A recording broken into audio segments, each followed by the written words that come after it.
परमात्मा राधा कृष्ण के चरणार बिंदों में शतकोटि नमन। मित्रों को, जिज्ञासुओं को, धर्म प्रेमियों को, ज्योतिष विज्ञान प्रेमियों को हर हर महादेव, बम बम भोले, नमः शिवाय। मित्रों, अनेक प्रकार के हजारों हजार राजयोग होते हैं। ये राजयोग संबंधों के आधार पर बनते हैं। बड़ी चर्चा की जाती है, हर विद्वान चर्चा करता है ज्योतिष का। केंद्र और त्रिकोण का राजयोग, परिवर्तन योग, अनेक प्रकार से राजयोगों की सृष्टि होती है। लेकिन हर ज्योतिष का ग्रंथ, प्रत्येक ज्योतिष ग्रंथ का रचयिता हमेशा अपने ग्रंथ में जब राजयोगों का वर्णन करता है,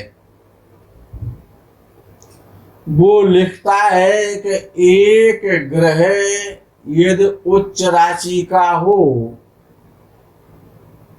तो जातक ग्रामीण स्तर का प्रधान पद या सरपंच पद प्राप्त करता है। यदि जन्म कुंडली में दो ग्रह उच्च राशि के हों तो व्यक्ति बहुत बड़ा धनपति और जमींदार होता है। ज्योतिषकार आगे लिखते हैं अपने अपने सभी ग्रंथों में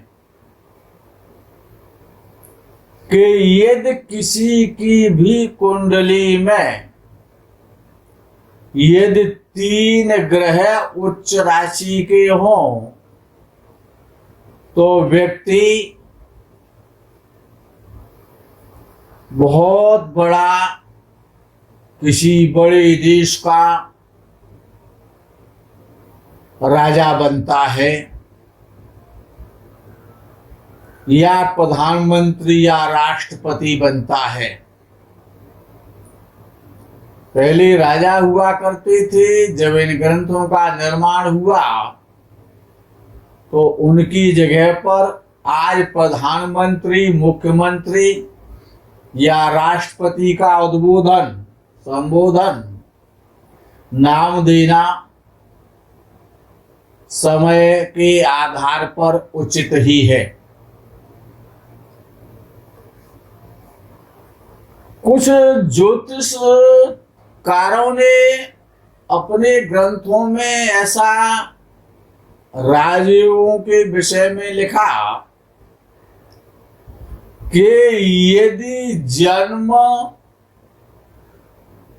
मध्याह्न के बाद का हो, अर्थात दोपहर के 12 बजे से और 2 बजे के मध्य में यदि किसी का जन्म होता है तो वो अपने में एक राजयोग है। जन्म समय के आधार पर यदि मध्याह्न के बाद 12 बजे से 2 बजे के मध्य में और यदि किसी का जन्म होता है तो वो अपने में एक श्रेष्ठ राजयोग है। ऐसा पाराशर ऋषि ने अपने महान ज्योतिष ग्रंथ में वर्णन किया। यदि मध्य रात्रि में या मध्य रात्रि से 12 बजे से लेकर के रात्रि में और 1, 1:30, 2 बजे के मध्य में यदि किसी का जन्म होता है तो वो भी अपने में एक राजयोग है, और ऐसा हमारे पुराण भी इसकी पुष्टि करते हैं। भगवान श्री राम जी का जन्म मध्यकाल में होता है, मध्याह्न में होता है भगवान श्री राम का जन्म। भगवान श्री कृष्ण का जन्म मध्यरात्रि में होता है। अन्य अनेकानेक और भी प्रमाण हैं, लेकिन इन प्रमाणों को आप सभी संसार के लोग जानते हैं। दूसरा एक विषय और आता है, राशियां 3 प्रकार की होती हैं। एक चर राशि होती है, एक स्थिर राशि होती है, और एक द्विस्वभाव राशि होती है। चर राशि सबसे कमजोर राशि मानी जाती है। मेष राशि, कर्क राशि, तुला राशि और मकर राशि, ये चर राशियां हैं। चर राशि से स्थिर राशि बहुत शुभ और पावरफुल, बलवान मानी जाती है, और सबसे पावरफुल और बलवान द्विस्वभाव राशि मानी जाती है। द्विस्वभाव राशि को विद्वानों ने सबसे अधिक शक्तिशाली क्यों माना है, उसके पीछे एक सीधा सा लॉजिक है कि द्विस्वभाव राशि में चर राशि और स्थिर राशि दोनों ही होती हैं। दोनों का जो मिश्रण है, दोनों का जो योग है, चर और स्थिर का जो मिलन है, वो द्विस्वभाव राशि होती है। तो वो द्विस्वभाव राशि दो राशियों के मिलने से बनती है, इसीलिए दुस्वभाव राशि सबसे अधिक, दुस्वभाव लगन सबसे अधिक पावरफुल माना जाता है। उसमें स्थिर भी होता है और उसमें चर भी होता है। ये कुंडली का जन्म जो आप अपने सामने जो आज कुंडली देख रहे हैं, ये सबसे पहले इस पर पहली शर्त लागू होती है कि ये जो लगन है ये दुस्वभाव लगन है। दुस्वभाव लगन में 29 फरवरी 1896 में वो इस जातक का जन्म होता है 1:23 पर। इसका जन्म दुस्वभाव लगन में होता है, क्योंकि मिथुन लगन दुस्वभाव लगन है। पहली शर्त इस पर लागू हो जाती है, लगन बलवान है। दूसरा जो विद्वानों ने नियम लिखा कि यदि 3 ग्रह जातक की कुंडली में उच्च राशि के हों तो जातक राजाधिराज महाराजा होता है। अर्थात आज के वाक्यों में प्रधानमंत्री या राष्ट्रपति होता है। इस कुंडली में 3 ग्रह उच्च राशि के हैं। इस कुंडली में 3 ग्रह उच्च राशि के हैं। बृहस्पति उच्च राशि का है, शनि उच्च राशि का है और मंगल भी उच्च राशि का है। 3 ग्रह उच्च राशि के हैं, तीसरी शर्त पूरी हो रही है। 3 ग्रह जब उच्च राशि के होते हैं तो व्यक्ति राजाधिराज महाराजा होता है।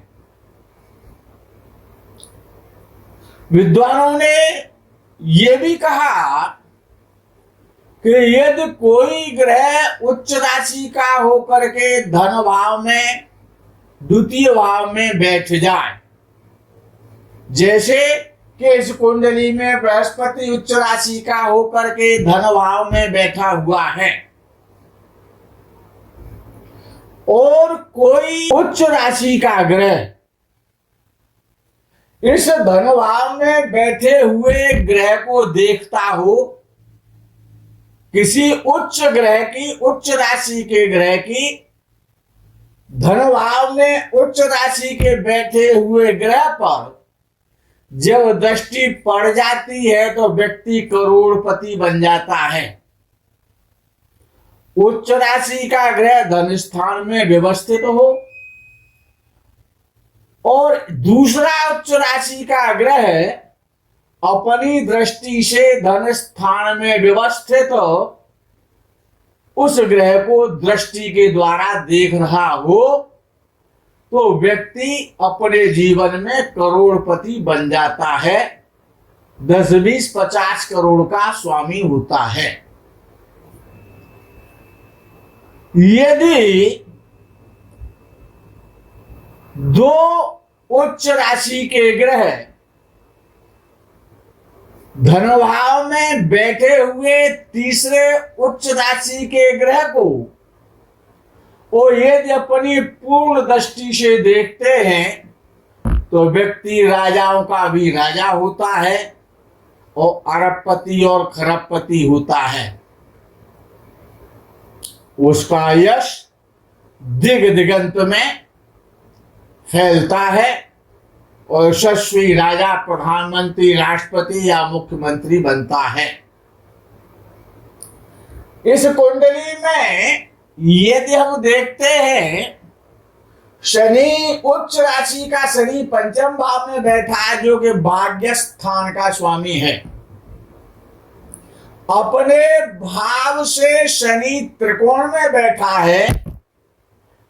शनि साथ ही साथ अष्टमेश भी है और अष्टम भाव से केंद्र में बैठा हुआ है उच्च राशि का होकर के।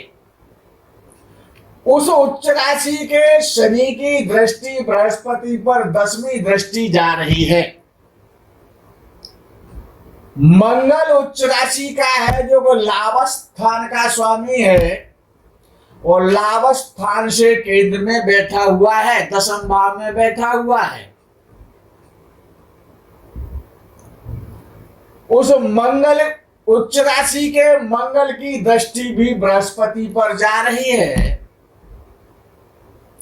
अर्थात केंद्र में कोई भी ग्रह नहीं है, चारों केंद्र खाली हैं। जो मध्य रात्रि और मध्य दिवस के पश्चात, मध्याह्न के पश्चात, मध्य रात्रि के पश्चात जो विद्वानों ने जन्म समय का जो वर्णन दिया कि व्यक्ति राजाधिराज जगत प्रसिद्ध होता है, इसमें वो योग भी लागू होता है क्योंकि सूर्य भाग्य स्थान में बैठा है, मध्याह्न के बाद का जन्म है। यदि मध्याह्न का जन्म होता, मध्य दिवस का जन्म होता तो सूर्य 10म भाव में होता। 29 फरवरी का जन्म है, दिन छोटा होता है तो इसीलिए सूर्य 1 बजे के लगभग और भाग्य स्थान में आ गया, अर्थात जन्म भी मध्याह्न के बाद का है।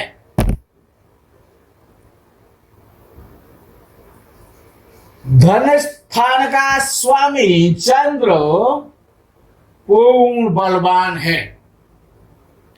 शुक्ल पक्ष का पूर्णिमा का चंद्र है, क्योंकि जब सूर्य से चंद्र जब सप्तम भाव में होता है तो पूर्णिमा तिथि का जन्म होता है।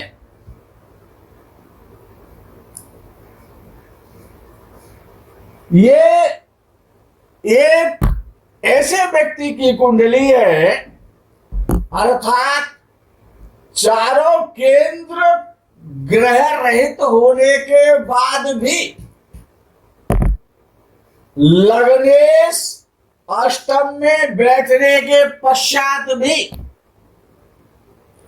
सूर्य राहु के साथ ग्रहण योग बनाने के बाद भी, और ये कुंडली भारतवर्ष के एक प्रधानमंत्री की है, जो इस देश का प्रधानमंत्री रहा है, जिसको आज भी लोग जानते हैं। ऐसे व्यक्ति की कुंडली है कि केंद्र में कोई ग्रह नहीं है, चंद्र केतु के साथ बैठा है, लग्नेश अष्टम में बैठा है, सूर्य राहु के साथ बैठा है, लेकिन तीन ग्रह उच्च के हैं। तो ये व्यक्ति इस देश का प्रधानमंत्री बना और स्वतंत्रता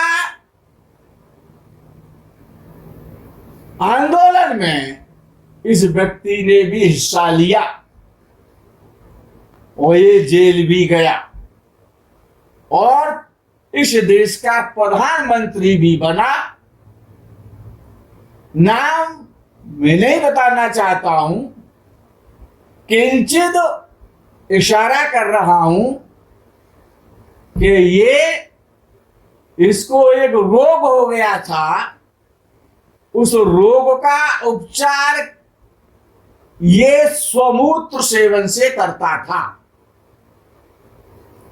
स्वमूत्र सेवन चिकित्सा पद्धति के आधार पर अपने जीवन को आगे बढ़ाता रहा और इस देश का प्रधानमंत्री हुआ। मित्रों, उच्च का ग्रह होना, मध्यरात्रि के बाद का जन्म होना या मध्य दिवस के बाद का जन्म होना, दुस्वभाव राशि में जन्म होना, तीन ग्रहों का उच्च राशि का हो जाना, ग्रह का अपने भाव से केंद्र और त्रिकोण में बैठना, बृहस्पति भी दशम भाव का स्वामी होकर के अपने भाव से त्रिकोण में बैठा है। ये जो ग्रहों के जो योग बनते हैं, ऐसा नहीं है कि केवल नवमेश और दशमेश, लग्नेश और दशमेश, एकादशेश और धनेश त्रिकोण के स्वामी से ही केवल या केंद्र के स्वामी से ही केवल राजयोग बनते हो, ऐसा नहीं है। राशियों का चर स्थिर दुस्वभाव का जन्म किस समय पर हुआ है, किस बार में हो रहा है, किस तिथि पर हो रहा है, संध्या के समय हो रहा है या ब्रह्म मुहूर्त में हो रहा है या मध्याह्न काल में हो रहा है या मध्य दिवस के बाद में हो रहा है, ये सारे फैक्टर अपने में महत्वपूर्ण स्थान रखते हैं। यदि कोई भी ग्रह उच्च राशि का होकर के जब धन स्थान में बैठता है और एक स्वराशि का ग्रह उस धन स्थान में बैठे हुए ग्रह को जब अपनी पूर्ण दृष्टि से देखता है, स्वराशि का बैठा हुआ ग्रह उच्च राशि के ग्रह को जो धन स्थान में बैठता है तो व्यक्ति 10, 20, 50 लाख 1 करोड़ तक का स्वामी बन जाता है। 1 करोड़ का वो मालिक होता है, यानी लखपति होता है। यदि कोई ग्रह उच्च राशि का होकर के धन स्थान में बैठे और कोई मूल त्रिकोण राशि का ग्रह और उस उच्च राशि के धन स्थान में बैठे हुए ग्रह को जब देखता है तो व्यक्ति करोड़पति बनता है, 10, 20, 50 करोड़ का स्वामी बन जाता है, उसको करोड़पति कहा जाता है।